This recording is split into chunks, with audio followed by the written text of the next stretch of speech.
Mo fẹ́ sọ̀rọ̀ nípa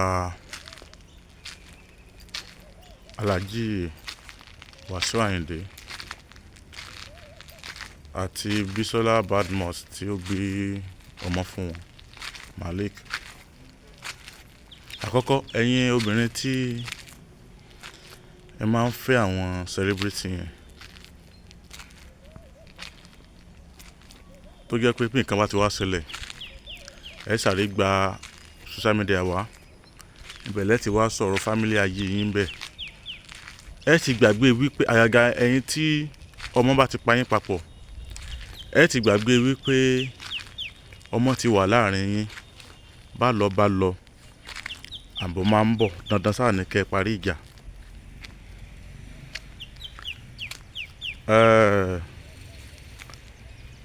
Eléyìí tí ó lọ ń gbà yẹn láàrin Alhaji Wasiu Ayinde àti Bisola Badmus, kò gbọ́ ọmọ lọ́wọ́ ẹ̀. Àwọn kinní yẹn igbá kan àwo kan, oníkálukú bẹ̀rẹ̀ sí ní sọ̀rọ̀ sí Alhaji Wasiu Ayinde, olúwayé àwọn olórin màsá nígbà yẹn. Lóòótọ́ gẹ́gẹ́ bí celebrity, kódà pé èèyàn má jẹ́ celebrity gan, tí kò bá ti take responsibility lórí ọmọ ní ọkùnrin, kì í ṣe nǹkan tó dáa. Àbùkù á máa bá irú èèyàn bẹ́ẹ̀. Ọ̀rọ̀ tá dẹ̀ tí ó dẹ̀ ṣẹlẹ̀ nígbà yẹn ni wípé ọ̀pọ̀lọpọ̀ ń sọ wípé Bisola Badmus, Aristo Wasiu Ayinde ni, ṣó yẹ kó bá dé bí ọmọ. Bíbá dé, ọ̀pọ̀lọpọ̀ ní kìí ṣe Wasiu Ayinde ló lọ́mọ, abíbílẹ̀ àti bẹ́ẹ̀ bẹ́ẹ̀ lọ. But now ó yẹ kẹ́yìn náà sáré tó ṣẹlẹ̀ lánàá pé Alhaji Wasiu Ayinde ti gba ọmọ yẹn. Kì í ṣe pé kò gbà náà tẹ́lẹ̀, ṣùgbọ́n ọ̀rọ̀ tó bá ti gorí social media, kódà kó jẹ́ ẹni tí ò lórúkọ, á fẹ́ rí bákan láti parí ẹ̀, láti yanjú ẹ̀ padà. Èwo làbúrò mọ́ gbẹ́jọ́ lọ sórí social media pẹ̀lú èèyàn tó jẹ́ public figure. Àṣẹ̀yìnbọ̀ nígbà yẹn ara Bisola Badmus náà tún yá, tó jẹ́ pé oríṣiríṣi owó ló gbé dìde. Bóyá Alhaji Wasiu Ayinde dá sí, bóyá kò dá sí, kò concern. Ṣùgbọ́n àkọ́kọ́, ẹ má jẹ́ ká máa gbẹ́jọ́ ìdílé wa lọ social media mọ́. Ó ń tàbùkù ọjọ́ iwájú àwọn ọmọ. Báwo bá ro tiwa, ẹ já wo tàwọn ọmọ yẹn tó jẹ́ pé tó bá padà yá, àwọn ọmọ yẹn ẹ rí wípé àwọn èèyàn fọ́tò àbí fídíò 20 years to this time wọ́n ṣèfẹ́ sọ́wọ́. Níbo ni ká ọmọ yẹn fojú sí? Àwọn ọmọ yẹn irú èèyàn wo la mọ̀ tán fẹ́ dà lẹ́yìn wọ́ ọ̀la?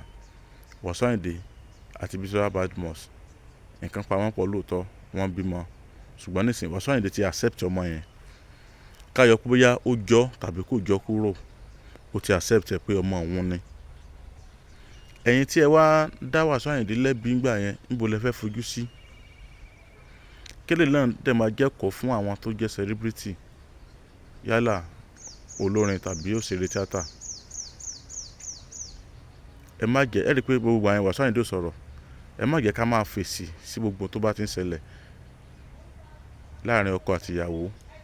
Bóyá ìyàwó wa ló gbé wa lọ tàbí ọkọ wa ló gbé wa lọ sí social media, ẹ má jẹ́ ká máa fèsì, ká dákẹ́ ká ṣe bí ẹni tí ò ní rí. Ẹ wo irú ti Ọláìyá, Akin Ọláìyá, má ṣe drag ẹ̀ tó ní social media ní TikTok. Bí ìyàwó ẹ̀ sì gbẹ́jọ́ ẹ̀ lọ tó, kò sọ̀rọ̀, wọ́n wí nǹkan kan. Bóyá tí a bá dákẹ́, ìjà ọkọ àti ìyàwó á máa padà wá parí. Bọ̀ àwọn tí wọ́n dá sí, tí wọ́n ń sọ ọ̀rọ̀ dáradára sí ìyàwó tàbí tán sọ̀rọ̀ dáradára sí ọkọ yẹn, níbo ni kí wọ́n fojú rí sí? So báwo ni wọ́n ṣe níyì tó?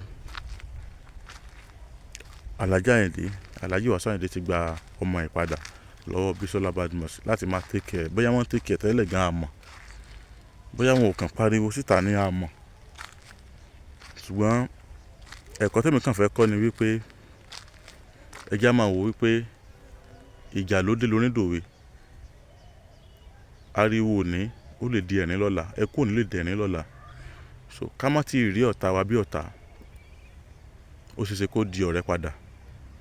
Ká má ti rí, kò sí ní tán sọ nínú ṣíṣe Ọlọ́run, Wasiu Ayinde lè padà fẹ́ ní Sùlọ́kà padà. Ká má rí ọ̀rẹ́ wa ìsìn ní ọ̀rẹ́ ó lè padà di ọ̀tá bó sì jẹ́ nìyẹn. Ẹ ṣeun. Ọlálékan Àyìndé Abẹ́rọ̀ lórúkọ mi o. Sunaya Fikúnlé orúkọ tó ju owó lọ. Ẹ ṣeun púpọ̀.